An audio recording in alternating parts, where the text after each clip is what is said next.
کون سا غریب ہے جو مسجد ننگے پاؤں جاتا ہو؟ لوگوں نے تو 3 قسم کی چپلیں رکھی ہوئی ہیں، ایک مسجد جانے کی علیحدہ ہے، گھر پہننے کی علیحدہ ہے، شادی بیاہ پہ جانے کی چپل علیحدہ ہے۔ حضرت عمر فاروق رضی اللہ تعالیٰ عنہ نکلے عید کا خطبہ دینے کے لیے، تو بیوی سے کہنے لگے جوتا، اس نے کہا صاحب اتنی دفعہ ٹوٹا ہے اب گانٹھا نہیں جا سکتا، اتنی دفعہ ٹوٹا ہے کہ اب دوبارہ پیمند نہیں لگ سکتے۔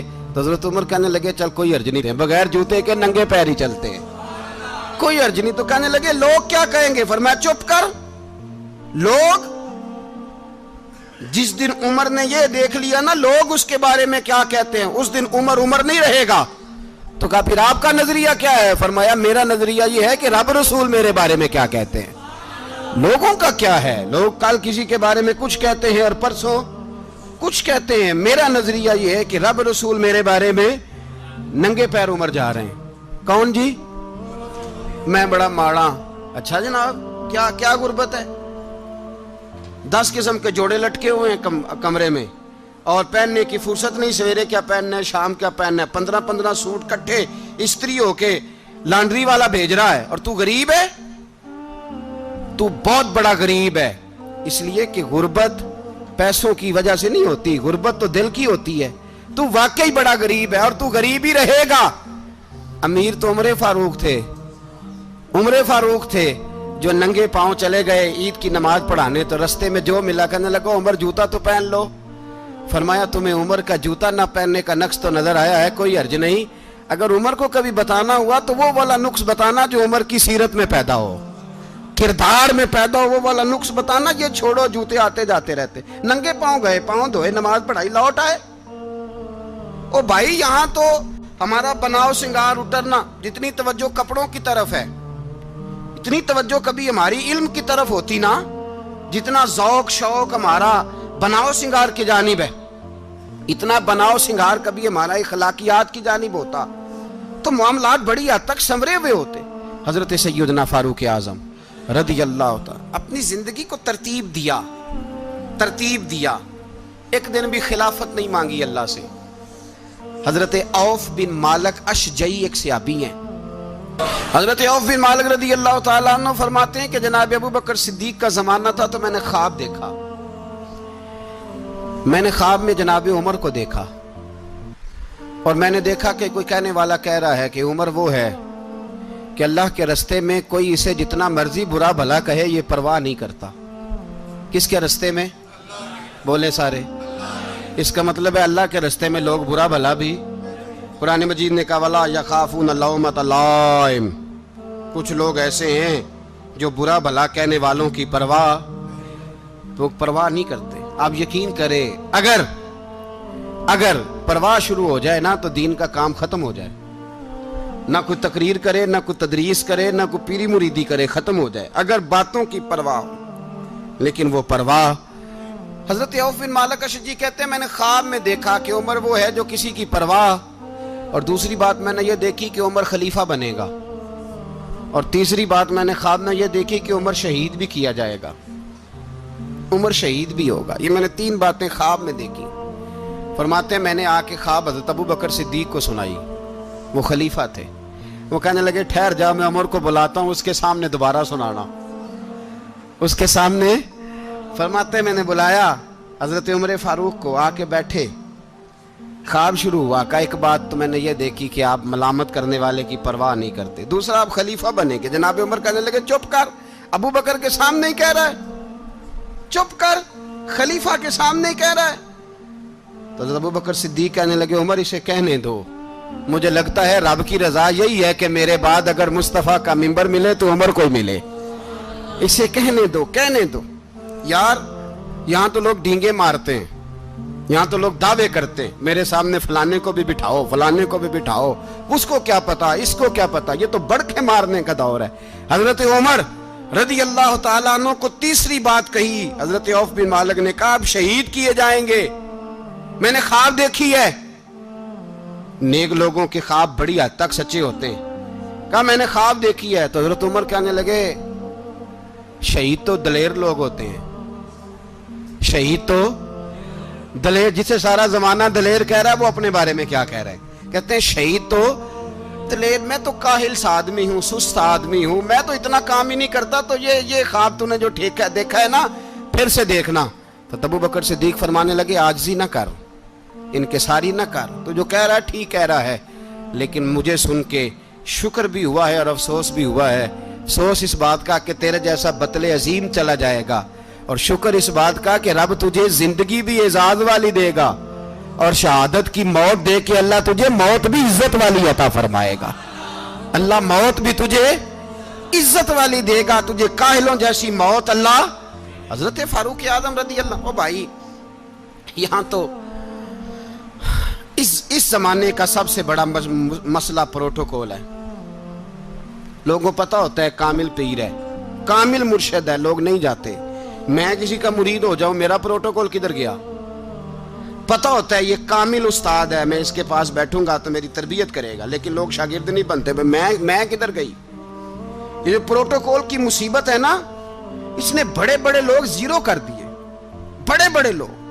اور یہ مت سمجھے کہ آپ کا وزیر اعظم پروٹوکول لیتا ہے یا آپ کا صدر پروٹوکول، وزراء، ایسی کوئی بات نہیں۔ ہم چھوٹے طبقے سے لے کر بڑے سارے پروٹوکول کے قائل ہیں۔ ہمارا تو داماد بھی کہتا ہے کہ مجھے پوچھا نہیں میں تمہارے گھر کیوں آؤں۔ ہمارا تو بھائی ہر شخص اعلان کرتا ہے پروٹوکول کا، فلانے نے عزت نہیں دی تو واپس آ جاؤ، فلانے نے سلوٹ نہیں کیا تو واپس آ جاؤ۔ لوگ جہاں سلوٹ کرنا چاہیے وہاں بھی سلوٹ کرانے کے قائل ہیں۔ پر حضرت عمر رضی اللہ تعالی، حضرت عمر کی سادگی اور پھر جناب عمر کی عاجزی، جب انسان اپنے اوپر سوار کر لیتا ہے نا، سوار کر لیتا ہے، میں بدکار پرانا خادم، کسے در ملی نٹ ہوئی، تے واصف یار نے نظر جو کی تھی تے واصف ہی ہو۔ میں اکثر سوچتا ہوں حضور نے جہاں بھی کہا نا، فرمایا میرے بعد نبی ہوتے تو خطاب کے بیٹے عمر ہوتے۔ حضور نے فرمایا عمر جس رستے سے جاتا ہے شیطان وہ رستہ بدل جاتا ہے۔ نبی پاک صلی اللہ علیہ وسلم نے فرمایا میرا عمر وہ ہے کہ اس کی زبان پر حق جاری ہے۔ حضور علیہ السلام نے فرمایا 950 سال حضرت جبریل میرے عمر کی شان بیان کریں تو ان کی عظمت ختم نہیں ہوتی۔ 950 سال جبریل عظمت بیان کرے تو ختم نہیں ہوتی۔ یہ بات ہے حضرت عمر کی، اور فرمایا عمر ابو بکر کی نیکیوں میں سے ایک نیکی ہے۔ یہ شان ہے اب عمر فاروق رضی اللہ تعالیٰ عنہ کی۔ حضور نے فرمایا میرے بعد نبی ہوتے تو عمر ہوتے، جس گلی سے عمر آئے شیطان رستہ بدل جائے۔ میرے عمر فاروق کی شان 950 سال بیان ہو تو ختم نہ ہو۔ عمر کی زبان پر اللہ حق بیان کرتا ہے، جو عمر کہتا ہے وہی رب کر دیتا ہے۔ حضور ساری زندگی فضیلتیں بیان کرتے رہے، عمر جواب میں کیا کہتے ہیں؟ کوئی بتائے نا کہ یہ والی حدیثیں کبھی عمر نے بھی روایت کی ہوں کہ حضور نے میرے بارے میں یہ کہا ہے۔ یہ روایتیں وہ روایت نہیں کرتے، ان سے جب لوگ کہتے عمر تیری بڑی بات ہے تو عمر رو پڑتے، کہتے میں تو اونٹ چرانے والے باپ کا بیٹا ہوں، میں تو اونٹ چرانے والے باپ کا بیٹا، اونٹ چرا۔ اس سے آگے عمر گئے ہی نہیں ساری زندگی، اس سے آگے لفظ ہی نہیں ادا کی۔ اور میں تو بھائی اونٹ چرانے والا، میرا باپ تو اونٹ چرایا کرتا تھا، 10 اونٹ تھے، میری ڈیوٹی ہوتی تھی، سنبھالے نہیں جاتے تھے، ابا ڈنڈوں سے مارتا تھا۔ ساری زندگی عمر حج کرنے گئے، ایک خشک تنا کھجور کا عمر فاروق رضی اللہ تعالیٰ عنہ نے اس کو اپنے کلاوے میں لیا، رونے لگے۔ لوگوں نے کہا عمر کیا ہوا؟ فرمانے لگے یہاں میں اونٹ چرایا کرتا تھا، یہاں میں اونٹ چراتا تھا، 10 اونٹ سنبھالے نہیں جاتے تھے۔ دیکھو رسول اللہ کی شان، آج ساری امت چلانے کا طریقہ عطا فرما دیا ہے، ساری نظریے سے پیار۔ یار پیسہ کس کو برا لگتا ہے؟ آپ جس آدمی کی 50 کروڑ کی پراپرٹی ہے اس کو پوچھیں سب سے غریب، آپ کو وہی نظر آئے گا۔ وہ کہے گا میں ٹائٹ ہوں، حالات بڑے۔ میں کئی باری پوچھے انہوں نے، میں کہتا ترجمہ بھی 10 چھڑوں کی، ہمیں تو سمجھ نہیں آتی، اور ٹائٹ حالات کون سے ہوتے ہیں جی؟ جس آدمی کا کروڑوں میں کاروبار ہے نا، اس کو آپ چھیڑے وہ رونے لگ جائے گا، رونے۔ تو کئی میں نے ایسے دیکھے ہیں کرائے کا مکان ہے، ان سے پوچھے صاحب کیا حال ہے، تو کہتے ہیں جتنی اللہ نے شان والی زندگی ہمیں عطا کی ہے کسی کو نہیں دی ہوئی۔ اس کا مطلب ہے خوشی بھی یہی ہے اور غم بھی یہی ہے، اندر سے خوشی ہے، اندر سے ہی۔ تو نے اگر راضی رہنا ہے تو ادھر سے رہنا ہے، ناراض رہنا ہے تو بس اپنے آپ کو خوش رکھے گا تو ہو جائے گا۔ سارے صحابہ مل کے آئے، کہنے لگے عمر فاروق سے کہنا ہے نبی پاک کے زمانے میں تو ظاہراً غربت تھی، ابو بکر کے دور میں بھی غربت تھی، اب تو بڑا مال ہے، عمر سے سفارش کرو کہ عمر نیا کرتا پہنا کرے۔ ملکوں کے سفیر آتے، عمر وہی پھٹی پرانی چادر اوڑھ کے اور وہی کئی جگہ پہ پیوند لگے سوٹ پہن کے سفیروں کے سامنے بیٹھ جاتا ہے۔ عمر کو مشورہ دو، طے ہو گئی بات۔ سب نے جب مشورہ دے لیا تو سارے کہنے لگے یہ بتاؤ شیر کی مونچھ کو ہاتھ کون لگائے گا؟ کہنا کس نے ہے؟ بندہ بھی تو ڈھونڈو نا۔ نے کہا جناب میرا یہ خیال ہے کہ مولا علی شیر خدا کہیں گے، کیونکہ جس شخص کی عمر کو سب سے زیادہ حیا کرتے دیکھا وہ شیر خدا مولا علی ہے رضی اللہ تعالی علی کہیں گے، اس لیے کہ جناب علی تو کئی دفعہ جب گفتگو کرتے تھے تو حضرت عمر چپ کر جاتے تھے اور فرماتے تھے علی نہ ہوتا تو میں ہلاک ہو جاتا۔ تو کہا علی سے کہو۔ جناب علی شیر خدا کو بلایا، کس کام کے لیے؟ جی اللہ اکبر۔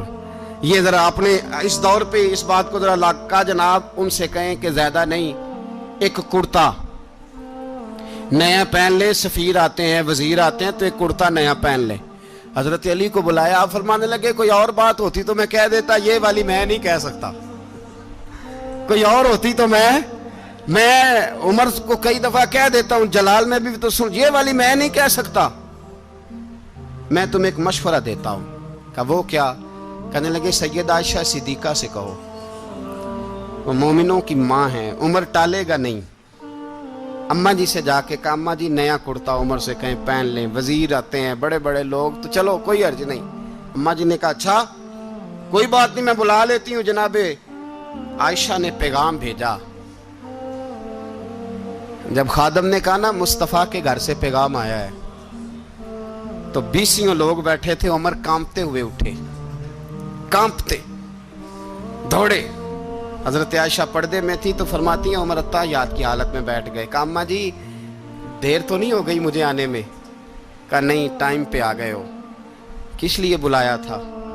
کہا عمر دیکھو غربت کے معاملات اور ہوتے ہیں، جب اللہ آسانی دے تو کوئی چیز استعمال کرنا حرام نہیں ہوتی، اگر حرام ہے تو بتاؤ۔ کہا نہیں اماں جی حلال ہی ہے۔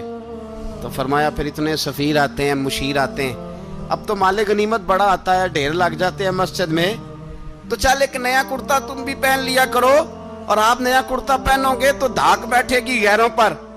تو صحابہ کا مشورہ ہے کہ آپ نیا لباس پہنے۔ اماں جی کہتی ہے میں نے حکم دیا تو عمر چپ کر گئے، گردن جھک گئی۔ تھوڑی دیر کے بعد سیدنا عمر فاروق نے سر اٹھایا تو داڑھی پہ آنسو گر رہے تھے، رو پڑے، کہنے لگے پاک محبوب کی پاک بیوی جیسے حکم کرتی ہو میں حاضر ہوں، پر مجھے وہ والا لباس پہنانا جو میرے مصطفیٰ نے پسند فرمایا ہے، اگر یہ رنگ رسول پاک کا ہے تو میں حاضر ہوں، اور اگر نبی پاک کا نہیں تو پھر جیسے آپ حکم کریں۔ جناب عائشہ کہتے ہیں عمر روئے تو میں زیادہ روئی، میرا پلو بھیگ گیا آنسوؤں سے۔ میں نے کہا عمر آپ جائیے۔ عمر یوں نکلے تو جو صحابہ کھڑے تھے وہ کونے میں تھے، سارے آ گئے۔ کہا اماں جی کیا بناؤ؟ فرمایا بھائی تم سب جو باتیں کہتے ہو وہ اپنی جگہ ٹھیک ہیں، پر عمر جو بات کرتا ہے وہ سب سے زیادہ ٹھیک ہے۔ عمر جس پہلو پر بات کرتا ہے وہ یار ایسی عاجزی، ایسا رنگ، ایسا انداز، ایسا طرز حیات، ایسی زندگی۔ اولاد کے معاملے میں لوگ بزدل ہو جاتے ہیں، بزدل، پر حضرت عمر کا بیٹا مصر گیا، وہاں سے کمائی کر کے لایا، تجارت کرنے گیا، لاکھوں کا مال۔ کون سا باپ ہے دنیا میں جس کا بیٹا باہر سے پیسے لے کے آئے تو ابا تفصیل پوچھے کہ بیٹا کہاں سے کمائے، کہاں سے لایا، کتنے ملے، کیوں آئے؟ کون سا باپ تفصیل پوچھتا ہے؟ ابا تو کہتا ہے لا صحیح، اور تعریفیں کرتا ہے میرا بیٹا بڑی کمائی کرتا ہے۔ کبھی پوچھا ہے اس سے کہ ڈیوٹی صحیح دیتا ہے کہ نہیں؟ کبھی پوچھا ہے کہ تو ایمانداری کی روزی لاتا ہے کہ حرام کی کماتا ہے؟ یہ باپ کی ذمہ داری ہے، یہ اماں کی ذمہ داری ہے۔ پھر کہتا ہے بیماری کیسے آ گئی، پریشانی کیسے آ گئی؟ تو نے کبھی سوال کیا اپنی اولاد سے؟ حضرت عمر فاروق رضی اللہ تعالیٰ عنہ کا بیٹا مصر سے پیسے کما کے لایا تو جناب عمر نے بلایا، فرمایا بیٹے اتنی تو تیرے پاس راس ہی نہیں تھی، تھوڑے سے تو پیسے لے کے گیا تھا، اتنی کمائی کیسے ہو گئی؟ اتنے تو پیسے نہیں تھے صاحب، کہاں سے کمائی لائے؟ اس نے کہا ابا جی وہ جو میرے چچا ہے نا مصر کے گورنر، آپ کے دوست، انہوں نے میری مدد کی ہے. فرمایا جتنے لوگ گئے تھے سب کی ہے مدد اس نے؟ کہا نہیں صرف میری کی. فرمایا تیری کیوں کی؟ تیری کیوں کی؟ کہا حضور آپ کے دوست ہیں. فرمایا چپ کر حضور انہوں نے مجھے اتنے پیسے دیے, میں نے کاروبار میں ڈالے تو نفع آیا تو میں ان کی رقم دے کے. فرمایا خاموش ہو جا, باقی جتنے لوگ گئے تھے سب کی مدد کی اس نے؟ کہا نہیں حضور صرف میری کی. فرمایا اس نے تیری مدد نہیں کی, اس نے خلیفہ کے بیٹے کی مدد کی, اس لیے کہ وہ خلیفہ کو اپنے حق میں نرم کر سکے. فرمایا آدھا مال تیرا ہے, آدھا مال غنیمت کا ہے, مال خزانہ کا ہے, مسلمانوں کا ہے, اس لیے کہ تو جو وہاں سے مال کما کے لایا ہے وہ اپنے باپ کے خلیفہ ہونے کی وجہ سے کما کے لایا ہے, لہذا رکھ ادھر. یہاں کہتے ہیں کدھر سے آیا, کیسے آیا, کون سا حساب دیں, کیا کریں؟ او بھائی حضرت عمر رضی اللہ تعالیٰ عنہ کا اپنی اولاد کے بارے میں یہ رنگ ہے. ایک جنگ سے نا خوشبو آئی, خوشبو بڑی مہنگی ہوتی تھی, عرب میں خوشبو آج بھی بڑی مہنگی ہے, وہ زیادہ استعمال کرتے ہیں. میری باتوں کی سمجھ آ رہی ہے میرے بھائیوں؟ بڑی مہنگی خوشبو تھی. جب وہ خوشبو آئی تو حضرت عمر نے کہا, گھر میں پہلے پہنچی حضرت عمر کے, چونکہ زیادہ عورتیں استعمال کرتی تھی گھر کے اندر خوشبو, مرد بھی لگاتے تھے. حضرت عمر نے اپنی بیوی سے کہا, آپ کی زوجہ جو تھی وہ بڑی خوشبو کو پسند کرتی تھی. حضرت عمر نے اپنی زوجہ سے کہا کہ خوشبو لاؤ, میں نے ایک عورت کی ڈیوٹی لگائی ہے, وہ خوشبو تول کے نا تو حصہ برابر صحابہ میں بانٹ دے گی. تو آپ کی زوجہ کہنے لگی کسی بی بی کی ڈیوٹی لگانے کی کیا ضرورت تھی, میں جو موجود تھی میں بانٹ دیتی ہوں تول کے حصہ برابر. آپ نے فرمایا نہیں تو رہنے دے, اور فلانی بی بی بانٹے گی. کہا حضور میں نے بھی بانٹنی ہے, میرے پہ کچھ حق ہے؟ آپ نے فرمایا نہیں تو تفصیل نہ پوچھ, تو خوشبو دے دے, کوئی اور بانٹے گی. خاتون خانہ تھی نا, کہنے لگی نہیں مجھے بھی آج آپ کو بتانا ہی پڑے گا کہ کوئی جو بانٹ سکتی ہے تو میں کیوں نہیں بانٹ سکتی. زوجہ کہتی عمر نے بات کی تو میری چیخیں نکل گئی. حضرت عمر فرمانے لگے جب تو خوشبو بانٹے گی نا تیرے ہاتھوں کو بھی لگے گی, تیرے دوپٹوں کو بھی لگ جائے گی. اگر رب کریم نے مجھ سے سوال پوچھا کہ عمر خوشبو تو مسلمانوں کی تھی, تیری بیوی کے دوپٹے کو کیوں لگ گئی, تو میں اللہ کے حضور کیا جواب دوں گا؟ اگر اللہ نے یہ سوال کیا کہ تیری بیوی نے کیوں لگائی, وہ تو حصہ تھا مسلمانوں کا, تو تو نے تیری بیوی نے کیوں لگائی؟ تو فرمایا میں نہیں چاہتا کہ اللہ کے حضور مجھے اور تجھے باز پرس ہو, لہذا کسی اور کو بانٹنے دے. زوجہ روئی اور تڑپ کے کہنے لگی عمر مجھے لگتا ہے صبح قیامت بھی تیری بیوی ہونے کی وجہ سے اللہ مجھے جنت عطا فرما دے گا, تیری زوجہ ہونے کی برکت سے. بھائی یہ معیار رکھا, خدا کی قسم ایسا شخص تاریخ میں دوبارہ نہیں آیا. اتنا بڑا آدمی, اتنا بڑا شخص, اتنا بڑا آدمی, اور پھر رنگ یہ ہے کہ عمر 22 لاکھ مربع میل کا حکمران, 22 لاکھ, اور کھجور کے درخت کے نیچے مٹی کا ڈھیلا لے کے سو گئے ہیں, پرواہ کوئی نہیں, کوئی مسئلہ ہی نہیں. 2 غلام ساتھ بیٹھے تو ایک روٹی حضرت عمر نے گھر سے منگوائی, تھوڑا سا سرکہ, تو غلام کہنے لگے ہم نے بھی کھانی ہے. فرمایا کوئی حرج نہیں, روٹی کو پیٹ بھر کے کھانا ضروری تو نہیں, 3 حصوں میں بانٹ لیتے ہیں. ایک آدمی آیا ہوا تھا مصر کا رہنے والا ملنے کے لیے, اس نے پوچھا عمر کدھر ہیں, تو کہا وہ ادھر جاؤ مسجد میں بیٹھے ہوں گے. اور واپس آیا تو کہنے لگا وہاں تو 3 غلام بیٹھے ہیں, ایک روٹی بانٹ کے کھا رہے ہیں, لگتا ہے کئی دنوں سے روٹی نہیں ملی. کہا 3 غلام تو کوئی نہیں, وہاں 2 ہی تھے, تیسرے تو امیر المومنین تھے. اس نے کہا نہیں 3 غلام ہیں, کپڑے بھی ایک طرح کے پہنے ہوئے, بلکہ 2 کے تو پھر صحیح ہیں, تیسرے کے تو زیادہ ماڑے ہیں. کپڑے بھی ایک طرح کے, کھانا پینا بھی ایک طرح کا, اور ان کا نشست برخاست بھی ایک طرح کی ہے, لہذا کوئی فرق نہیں. حضرت ابو ہریرہ کہتے ہیں میں لے کے آیا, اور جناب عمر کو جب میں نے کچی زمین میں تامت سمیٹ بیٹھے دیکھا تو میں رو پڑا. میں نے اس مصر سے آنے والے کو کہا تو اس کے جلوے دیکھ, اگر اس کی ذات میں اتنا حسن ہے تو محمد عربی کا مقام کیا ہوگا. یہ مقام غور ہے, مقام غور. 10 محرم کو لوگ دیگے پکائیں گے نا, نہیں پکانی ہے, کوئی بول دے نہیں, ہاں نہ نہیں کر دے, پروگرام بدلیا تو نہیں دی عید کی کہ وہی کام شروع ہویا ہے لاسٹ ایٹ ہونے والا. کیوں جی پکنی ہے نا دیکھیں 10 محرم کو انشاءاللہ تعالی, ہم بھی پکائیں گے انشاءاللہ, یہاں بھی پروگرام ہوگا. تو 10 محرم کو جو دیگ پکنی ہے تو ایسا نہیں ہو سکتا کہ 1 محرم کو حضرت عمر کے نام کی بھی کوئی پک جائے. اگر امام حسن حسین کے نام کی دیگیں پکے تو جو امام حسن حسین کے سے پیار کرنے والے ہیں، جو امام حسن حسین سے، ہم لوگوں نے بھی عجیب رٹا اپنایا ہے نا، ہم لوگ بات کا ایک پہلو دیکھتے ہیں دوسرا نہیں دیکھتے۔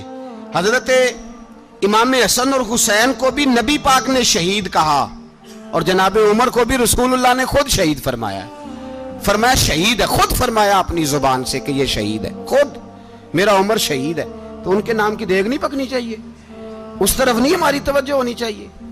اور اہل بیت نبوت، یہ بات میں پہلے بھی کرتا ہوں، آج پھر کرنا ضروری سمجھتا ہوں، اہل بیت کا پیار، سن لو کان کھول کے، اہل بیت کا پیار اگر ہمیں کسی نے سکھایا ہے تو سیدنا عمر فاروق نے سکھایا ہے۔